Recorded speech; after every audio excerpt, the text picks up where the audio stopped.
Hi, welcome to love talkies. ప్రేమించుకుందాం రా, episode number 29. పెళ్లి గురించి ఎందుకు చెప్పలేదని మైకేల్ని అడిగితే పెళ్లి మనకి కాదు అని చెప్పాడు. ఆ మాటతో నేను షాక్ అయ్యాను. కానీ అత్తయ్య మాటలు గుర్తు రావడంతో మరి అత్తయ్య ఏంటి అలా చెప్పారు అని అడుగుతూ ఉండగానే నేను ఆల్రెడీ చెప్పేశాను శ్రీ అన్నాడు మైకేల్. ఆ సమయంలో తన గొంతు కాస్త గంభీరంగా మారింది. కానీ నన్ను తీసుకొచ్చి పెళ్లి చేసుకోకుండా ఇక్కడ అత్తయ్య వాళ్లతో ఉంచడం ఏమిటో నాకు అర్థం కాలేదు. దాంతో నెమ్మదిగా పోనీ నేను అమెరికాలో ఉండను, ఇండియాలో మీతో పాటే ఉంటాను, మీకు నచ్చినప్పుడే పెళ్లి చేసుకుందాం అని అడిగాను. నో అన్నాడు మైకేల్. ప్లీజ్ అని అడుగుతూ ఉండగానే పడుకో ఇక, ఇప్పటికే చాలా లేట్ అయింది అని అన్నాడు మైకేల్. దాంతో ఇంకేం మాట్లాడలేక నిద్ర రావడం లేదు, మీరు కాసేపు నాతో ఇక్కడే ఉండండి అని అడిగాను. ఫ్రెష్ అయ్యిరా, నిద్ర అదే వస్తుంది అని చెప్పాడు మైకేల్. నాకు వేరే బట్టలు లేవు అన్నాను. ఆ క్లోజెట్ అంతా నీవే అన్నాడు మైకేల్. ఆ మాటతో షాక్ అవుతూ నావా అని కళ్ళు భూచక్రాలంతా చేసి అడిగాను. అన్నాడు మైకేల్. ఆతృతతో వెళ్ళి క్లోజెట్ ఓపెన్ చేస్తే అన్నీ నాకు సూట్ అయ్యే డ్రెస్సెసే అక్కడ ఉన్నాయి. వాటిలో నాకు నచ్చిన డ్రెస్ తీసుకొని వాష్రూమ్లోకి వెళ్ళాను. నేను ఫ్రెష్ అయ్యి వచ్చేసరికి టీవీ చూస్తూ కనిపించాడు మైకేల్. నువ్వు కూడా రాత్రి ఇక్కడే ఉండొచ్చుగా, నాకు కొంచెం ధైర్యంగా ఉంటుంది అని అడిగాను. ధైర్యం నీకు ఎవరో ఇచ్చేదేంటి శ్రీ అని అన్నాడు మైకేల్. నాకు మరీ అంత సీన్ లేదు. ఇంతకీ అమ్మాయిరా వాళ్ళు ఇక్కడెందుకున్నారు అని అడిగాను. వాళ్ళు కూడా మా రిలేటివ్స్ అని చెప్పాడు మైకేల్. అయితే ఈ పెళ్ళి అమ్మాయిరాకా అని అడిగాను. వాట్ అని కళ్ళు చిట్లించి చూశాడు మైకేల్. ఓ కాదా అని మనసులోనే అనుకొని పడుకుందా మైకా అని అడిగాను. పడుకో అన్నాడు మైకేల్. నాకు కొత్త ప్లేస్లో నిద్ర పట్టడం లేదు, మీరు ఉండొచ్చుగా అని మళ్ళీ అడిగాను.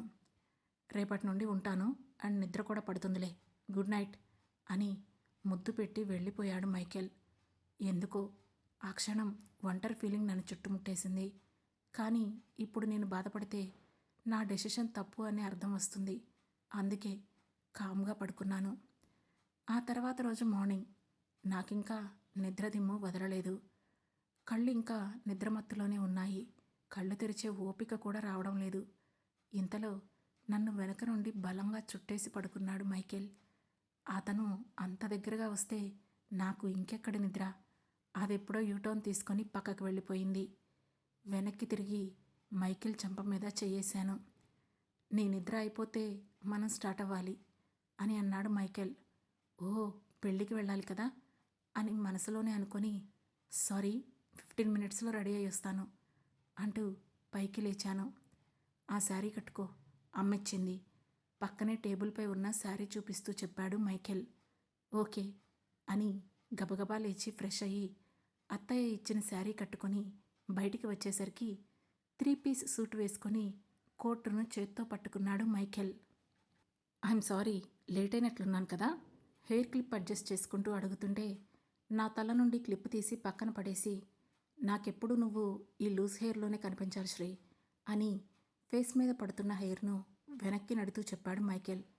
దానికి ఇలా క్లిప్స్ పడేస్తూ పోవాలా, స్మూత్గా చెప్పొచ్చుగా అని నోట్లోనే గొనుక్కుంటూ అతని వెనకే నడిచాను. ఇద్దరం కారులో స్టార్ట్ అయ్యాము. కాసేపటికి కార్ ఓ టెంపుల్ ముందు ఆగింది. కార్ దిగిన నేను అది చూసి అమెరికాలో వెంకటేశ్వర స్వామి గుడా అనుకొని ఆశ్చర్యంతోనే నా అడుగులు అటువైపు వేస్తున్నాను. ఇంతలో నన్ను ఇంకా ఆశ్చర్యానికి గురిచేస్తూ నా చెయ్యి పట్టుకొని లాగాడు మైకేల్. ఆ మూవ్ అస్సలు ఊహించలేదు కాబట్టి డైరెక్ట్గా వెళ్ళి అతన్ని గుద్దేశాను. ఆ వెంటనే కళ్ళు పైకెత్తి మైకేల్ వైపు క్వశ్చన్ మార్క్ ఫేస్తో చూస్తున్నాను. పెళ్లి చేసుకుందామా శ్రీ అని చాలా సూతింగ్గా అడిగాడు మైకేల్.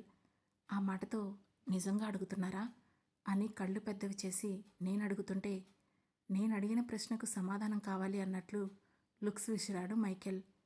మీకిష్టం లేకుండా పెళ్లి చేసుకోవాలని నాకు లేదు, మీకిష్టమైనప్పుడే చేసుకుందాం అని చిన్నగా చెప్పాను. నాకు ఈ దేవుడి మీద, రిలీజియన్స్ మీద నమ్మకం లేదు శ్రీ. నా దృష్టిలో అందరి దేవుళ్ళు సమానం. జీసస్ ముందు రింగు పెట్టినా, గుడిలో తాళి కట్టినా, ఎవరూ లేనప్పుడు నీకు ప్రామిస్ చేసిన నాకు అదంతా సమానమే. అలా చూసుకుంటే మనకి పెళ్ళయి 1 ఇయర్ పైనే అయింది. బట్ ఇది నీకోసం మాత్రమే అని చెప్పాడు మైకేల్. అంతలోనే పంతులు గారు రావడంతో అతని చేతిలో ఉన్న మంగళసూత్రాల వైపు చూడగానే నా కళ్ళలో అప్రయత్నంగానే నీరు చేరింది. ఎక్కువసేపు పూజలో కూర్చోవడం మైకేల్కు నచ్చదని నాకు తెలుసు. కాబట్టి నేను కూడా ఏం మాట్లాడలేదు. ముహూర్తం చూసుకొని 2 సూత్రాలు కలిపి పట్టుకొని మైకేల్ చేతిలో పెట్టారు పూజారి గారు. తల్లి, తండ్రి, చుట్టాలు, స్నేహితులు అయిన వాళ్ళు అందరి మధ్యలో జరగాలనుకున్న నా పెళ్ళి ఇలా ఎవ్వరూ లేకుండా నేను, మైకేల్ మాత్రమే దిక్కులే చుట్టాలుగా, పంచభూతాలే పెద్ద మనుషులుగా, మా మనసులోని ప్రేమే వేదమంత్రాలుగా జరిగిపోయింది. మనస్ఫూర్తిగా మైకేల్ జీవితంలోకి అతని భాగస్వామిగా మిస్సెస్ మైకేల్ పీటర్గా, సారా ఖాందానికి బాహుగా అడుగుపెట్టేశాను. నిజానికి ఆ క్షణం ఇక మీదట మైకేలే నా భర్త అని చాలా ధైర్యంగా అనిపించింది. ఇందాక వరకు ఇష్టం లేదని అన్నారు కదా, మళ్ళీ ఎందుకు ఇలా చేశారు అని అయోమయంగా తన వైపు చూస్తూ అడిగాను. అది తర్వాత మాట్లాడుకుందాం అని కారు దగ్గరికి లాక్కెళ్ళాడు మైకేల్. నేను అతని వెనకే వెళ్ళాను. ఇద్దరం కూర్చోగానే కారు జెట్ స్పీడ్లో స్టార్ట్ అయిపోయింది. చెప్పకుండా పెళ్లి చేసుకున్నామని తెలిస్తే ఆంటీ అంకుల్ ఏమంటారో ఏంటో, కనీసం వాళ్ళకైనా చెప్పుండాల్సింది కదా అని నా మానాన నేను వాగుతూనే ఉన్నాను. ఇంతలో ఆ కార్ చర్చి ముందు ఆగింది. చర్చ్ బయట ఉండే సెక్యూరిటీ వచ్చి డోర్ తీయడం, మైకేల్ నా చేతిని చేతుల్లోకి తీసుకొని లోపలికి నడవడం ఒకేసారి జరిగిపోయింది. M&S అందంగా పెనవేసి ఉన్న అక్షరాలు అచ్చం నా ఎంగేజ్మెంట్ కోసం బుక్ చేసిన హాల్లాగానే చర్చి దగ్గర కూడా ఉన్నాయి. అంటే పెళ్ళి నాకేనా అని షాకింగ్గా అనుకున్నాను. కానీ అలా అనుకున్నందుకు నాలో నాకే నవ్వొచ్చింది. మేము వెళ్ళేసరికే గెస్టులను రిసీవ్ చేసుకునే పనిలో ఉన్నారు అత్తయ్య, అంకుల్. నన్ను చూడగానే ఇంత లేటా, త్వరగా డ్రెస్అప్ అవ్వాలి, పద లెట్స్ గో శ్రీ అని హడావుడి చేశారు అత్తయ్య. సరే అన్నట్లు తలాడించి ఆమె వెనకే వెళ్ళాను. నన్ను తీసుకెళ్ళి బ్యూటీషియన్ చేతిలో పెట్టేశారు అత్తయ్య. కాసేపటికి నా లుక్కే మారిపోయింది. వైట్ ఫ్రాక్, బ్రైడ్ బన్, చేతిలో రెడ్ బొకే, అన్కట్ డైమండ్స్తో చేసిన చౌకర్, కిందకి తగిలేలా తల మీదుగా ఇంకొక దుప్పట్టా వేశారు. ఇప్పుడు ఇంగ్లీష్ సినిమాల్లో చూసినట్లే ఉంది నా లుక్. అవన్నింటినీ డామినేట్ చేస్తూ మెడలో పచ్చగా పసుపు తాడు కనిపిస్తోంది. ఇది తీసేయమంటారా అని అడిగింది బ్యూటీషియన్. నోనో వద్దు, అది వాళ్ళ ట్రెడిషన్ అని స్ట్రిక్ట్గా చెప్పారు అత్తయ్య. దాంతో పసుపు తాడును బయటికి కనిపించకుండా పిన్స్తో లాక్ చేసి మేకప్ అయ్యాక ఫాదర్ వచ్చే టైంకి బయటికి రమ్మని పిలిచారు నన్ను. ఆ క్షణం నాలో చిన్న ఎగ్జైట్మెంట్, కొత్తగా అనిపించింది. American style of wedding. నిజానికి రెడీ అయిన పెళ్లి కూతుర్ని స్టేజ్ వరకు వాళ్ళ డాడీ తీసుకుని వెళ్తారు ఆ స్టైల్లో. కానీ అది గుర్తురాగానే నాలో చిన్న బాధ. ఆ బాధ నాకంటే ముందు జోసెఫ్కి చేరుతుందో ఏమో తెలియదు కానీ కంప్లీట్ బ్లాక్ 3 పీస్లో నా దగ్గరికి వచ్చేశాడు. నన్ను చూసి హౌ క్యూట్, పద వెళ్దాం అని అన్నాడు జోసెఫ్. నువ్వేంటి అని ఆశ్చర్యంగా అడిగాను. పెళ్లి కూతుర్ని స్టేజ్ దగ్గరికి తీసుకుని వెళ్ళాలి కదా, సో తీసుకెళ్తా అని నా ఎడం చేతిని చుట్టుపట్టుకున్నాడు జోసెఫ్. ఆ మాటతో నా కళ్ళలో నీళ్లు గిర్రును తిరిగాయి. వెయిట్, మీ నాన్నగారి మొహం ఇలా ఉండదు, ఇంకాస్త సీరియస్నెస్ మెయింటైన్ చేయాలి కదా అని ముఖం చుట్లించి చూశాడు జోసెఫ్. దాంతో చిన్నగా నవ్వురాగా షటప్ అని కళ్ళు తుడుచుకుంటూ చెప్పాను. పద అని హుషారుగా అన్నాడు జోసెఫ్. తను నా పక్కన ఉంటే ఒక సొంత అన్నయ్య నా పక్కనే ఉన్నంత సెక్యూర్డ్ ఫీలింగ్ ఉంటుంది. బహుశా ప్రపంచంలో ఏ వదిన మరిది మధ్య అలాంటి ఒక బంధం ఉండదేమో అని కూడా అనిపిస్తుంది. తల్లి కొడుకులా, తండ్రి కూతురులా, అన్నా చెల్లెల్లా, అక్క తమ్ముళ్ళ, మంచి ఫ్రెండ్స్లా. అలా ఉంటే ఆ రిలేషన్ చాలా బాగుంటుంది. స్టేజ్ మీదకి వెళ్లే ముందు నా చేతిలో ఉన్న బొకే నుండి ఒక రోజ్ తీసి జోసెఫ్ పాకెట్ మీద పించేసి ఆ బొకే తీసుకొని ప్రొఫెట్కి లెఫ్ట్ సైడ్లో నుంచున్నాను. రైట్ సైడ్లో మైకేల్ ఉన్నాడు. జోసెఫ్ కంప్లీట్ బ్లాక్ 3 పీస్ అయితే మైకేల్ బ్లాక్ అండ్ వైట్లో ఉన్న ఆస్థెటిక్ 3 పీస్. ప్రొఫెట్ మాట్లాడుతున్న స్లాంగ్ నాకు అర్థం కాలేదు. ఆ తర్వాత తెలిసింది అతను మాట్లాడేది రోమన్ లాంగ్వేజ్ అని. అతను చెబుతున్నవన్నీ మాటలలో నాకు అర్థమైంది ఒకే ఒక్కటి. Are you willing to marry Mr Michael Peter అని అడిగాడు. ఎస్ అని కాన్ఫిడెంట్గా చెప్పాను. సేమ్ అదే క్వశ్చన్ మైకేల్కి కూడా వస్తే చిరునవ్వు మాత్రమే ఆన్సర్గా ఇచ్చాడు మైకేల్.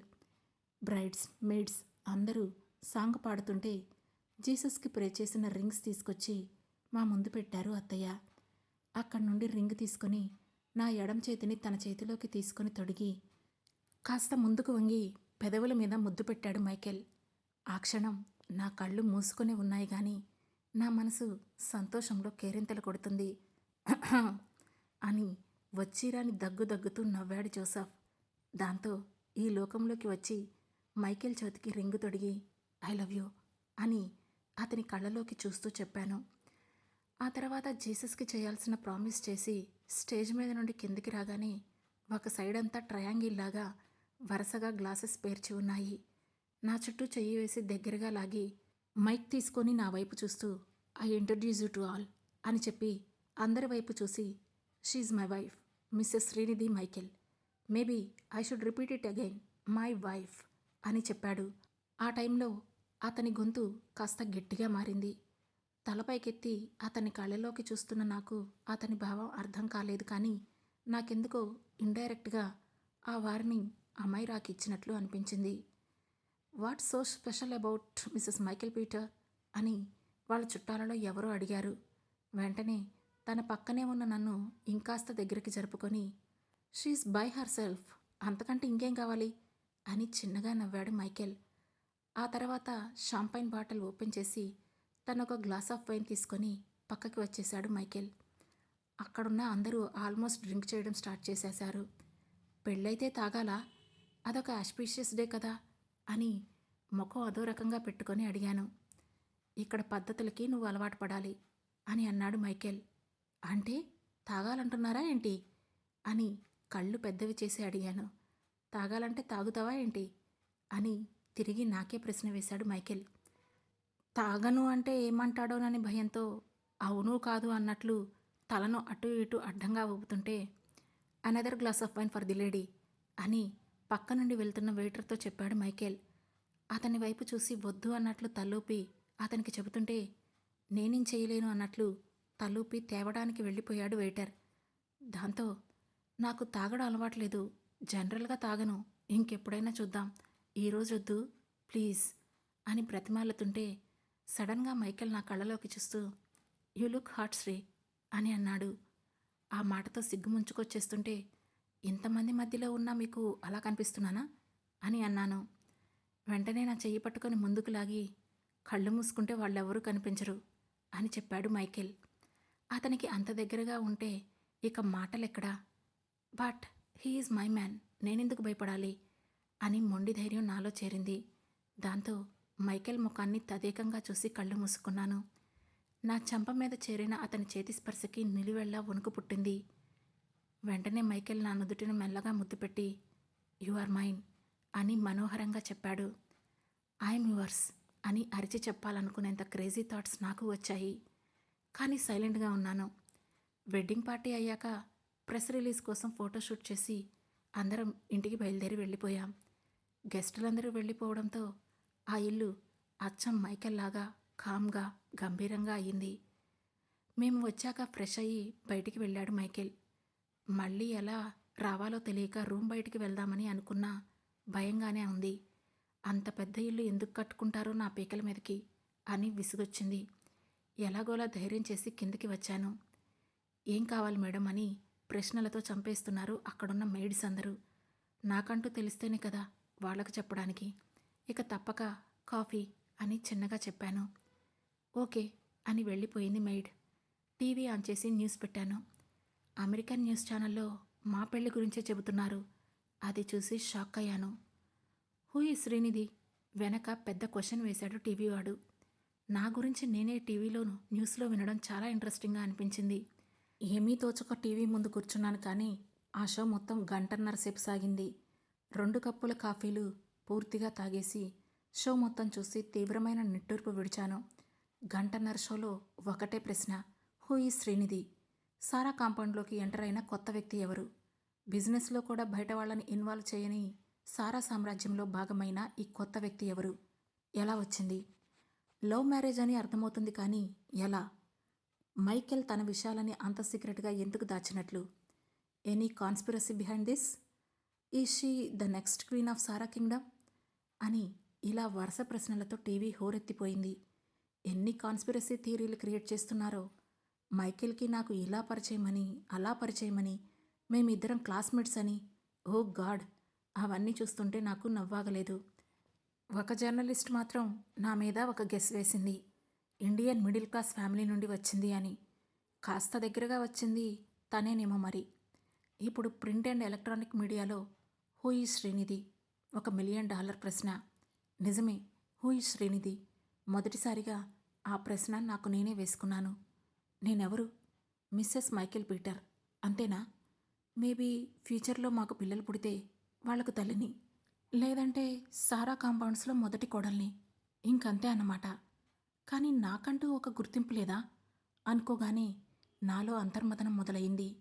ఆడవాళ్ళకి గుర్తింపు అవసరమా?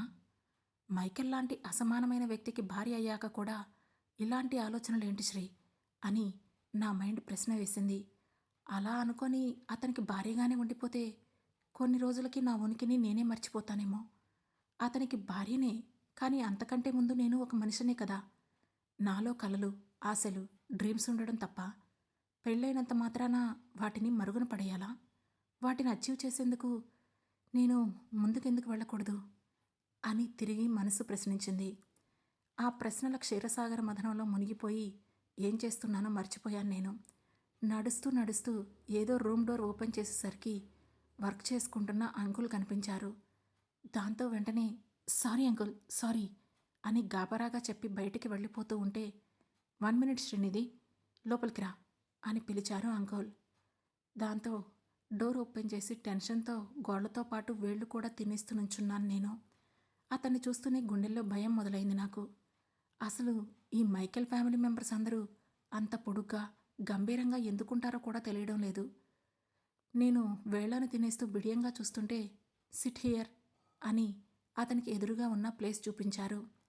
ఓకే అంకుల్ అని అతని ఎదురుగా కూర్చున్నాను.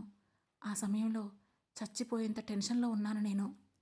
నీ బీబీఏ కంప్లీట్ అయింది కదా, ఎంబీఏ ఏమైనా చేస్తావా అని చాలా నార్మల్గా ఒక తండ్రి కూతుర్ని అడిగినట్లే అడిగారు అంకుల్. ఇప్పుడే కాదంకుల్, కొంత ఇండస్ట్రియల్ టెక్నిక్స్ అలవాటయ్యాక అవసరమైతే అప్పుడు చేస్తాను అని చిన్నగా అన్నాను. ఓ, అంటే బిజినెస్ స్టార్ట్ చేస్తావా అని అడిగారు అంకుల్. హా, ఇంకా అనుకోలేదు, బట్ నాకు బిజినెస్ వైపు వెళ్ళాలనే డ్రీమ్ ఉంది అని చెప్పాను. That's great. So why don't you start your own business అని అడిగారు అంకుల్. నేను ఇప్పటి వరకు ప్రతిదీ థియరిటికల్గా నేర్చుకున్నాను అంకుల్. అసలు ప్రాక్టికల్ వరల్డ్లోకి అడుగుపెట్టాక సొసైటీని స్టడీ చేసి దాన్ని బట్టి నా బిజినెస్ ప్లాన్ వేద్దామని అనుకుంటున్నాను అని నెమ్మదిగానే అయినా స్ట్రాంగ్గా చెప్పాను. That's a great idea. I wish you all the best and feel free. నీకేదైనా డౌట్స్ ఉన్నా, ఏదైనా తెలుసుకోవాలనున్నా నన్ను అడుగు. ఒకవేళ మైకేల్ని అడిగితే అంత ఓర్పుగా చెప్పకపోవచ్చు అని కళ్ళజోడు తీసి కింద పడుతూ చెప్పారు అంకుల్. కానీ తను చెబుతారు కదా అని అయోమయంగా పైకే అనేశాను. నీకైతేనే చెబుతాడేమో, అందరికీ అంత ఓపిగ్గా చెప్పళ్లే అని చిన్న నవ్వుతో లోపలికి వచ్చి నా పక్కనే కూర్చున్నారు అత్తయ్య. ఆ మాటకి నాకు సిగ్గు దొంతర్లు పడుతుంటే అలా ఏం కాదత్తయ్య అని కవర్ చేసే ప్రయత్నం చేశాను. ఓ, మైకేల్ గురించి నాకు తెలిసినంత వరకు నీకు తెలీదు. ఈవెన్ నాకు కూడా కంప్లీట్గా తెలీదు. బట్ నీ మీద పర్లేదు. చిన్నప్పటి నుండి ఇదే మెంటాలిటీ. అందరూ తనలాగా స్పీడ్గా నేర్చుకునే వాళ్ళే ఉండరు కదా. నెమ్మదిగా చెప్పడానికి అసలు ఓర్పు ఉండదు. Very short tempered. అఫ్కోర్స్ అదే తన క్యారెక్టర్కి యాప్ట్ అనుకో. కానీ నీతో కూడా అలానే ఉంటాడా, టైం స్పెండ్ చేయకుండా ఎప్పుడు కోపం చూపిస్తూ అని అడిగారు అత్తయ్య. ఆ మాటతో లేదు లేదు అని అప్రయత్నంగానే గట్టిగా చెప్పేశాను. దాంతో అత్తయ్య అంకుల్ నా వైపు వింతగా చూశారు. ఆ తర్వాత ఏం జరగబోతుంది తెలుసుకోవాలంటే వెంటనే మన లవ్ టాకీస్ ఛానల్ను సబ్స్క్రైబ్ చేసుకొని ప్రేమించుకుందాంరా సిరీస్లోని నెక్స్ట్ ఎపిసోడ్ను వినండి. మా ఈ కథ మీకు నచ్చినట్లయితే లైక్ చేసి, షేర్ చేసి, కామెంట్ చేసి అలాగే హై పాయింట్స్ కూడా ఇచ్చి మమ్మల్ని సపోర్ట్ చేయండి. Thank you. Thanks for watching.